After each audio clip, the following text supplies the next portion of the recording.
आणि त्याच्यातून आपण ज्या सभागृहाचे सदस्य आहोत त्याची प्रतिष्ठा ठेवायला पाहिजे. मी कोणाचं नाव घेत नाही आत्ता, मला माहीत नाही विषय काय तो, पण माझ्या कानावरती हा विषय आलेला आहे. आता शेवटी ते कर्डिले आहेत, त्यांच्या वडिलांना मी ओळखत होतो.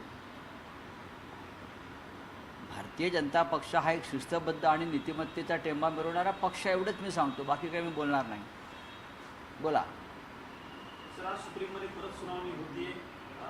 कपिल सिब्बल आता सुरुवातीला युक्तिवाद, नंतर देवदत्त काम करते. हो ना, आज आता 2 वाजता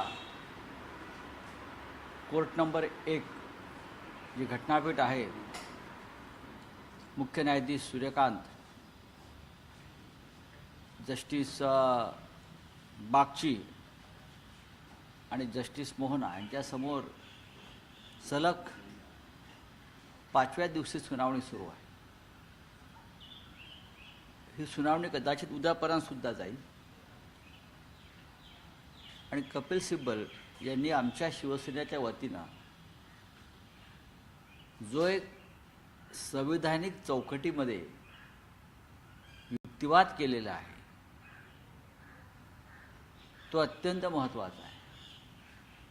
उद्या कोणीही येईल सत्ताधारी आणि एखाद्या पक्षाचा लेजिस्लेटिव्ह गट म्हणजे विधिमंडळातला गट विकत घेईल आणि सत्तेत सामील करून घेईल.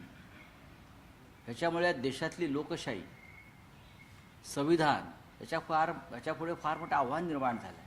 म्हणजे पक्ष विकत घेण्याची प्रक्रिया ज्या लोकशाहीत सुरू होते, या प्रक्रियेवर त्यांनी बोट ठेवलं.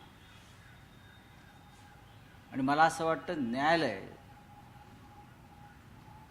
कपिल सिब्बल यांची ही भूमिका किंवा हा युक्तिवाद ऐकून न्यायालयसुद्धा काही काळ विचारात पडेल. सर, सिब्बलांचा युक्तिवाद होता, पण आमदार अपात्रता प्रकरणावरती आज युक्तिवाद आहे. कपिल सिब्बलांचा युक्तिवाद हा पक्ष आणि चिन्हाच्या अनुषंगाने असल्याचं नाही, पक्ष आणि चिन्हाचा युक्तिवाद हा अत्यंत महत्त्वाचा आहे. कारण शिवसेना हा पक्ष हिंदुहृदय सम्राट बाळासाहेब ठाकरे यांनी स्थापन केलेला पक्ष, जो त्यांच्या हयातीमध्ये माननीय उद्धव ठाकरे यांच्याकडे सोपवण्यात आला. उद्धव ठाकरे यांनी नेतृत्वाखाली एक पक्षाची घटना तयार झाली. ती घटना आम्ही निवडणूक आयोगाला कळवली. त्याच्या रितसर पोचपावत्या आमच्याकडे आहेत. आणि ते म्हणतात की हा पक्ष हा अनडेमोक्रॅटिक, अलोकशाही आहे.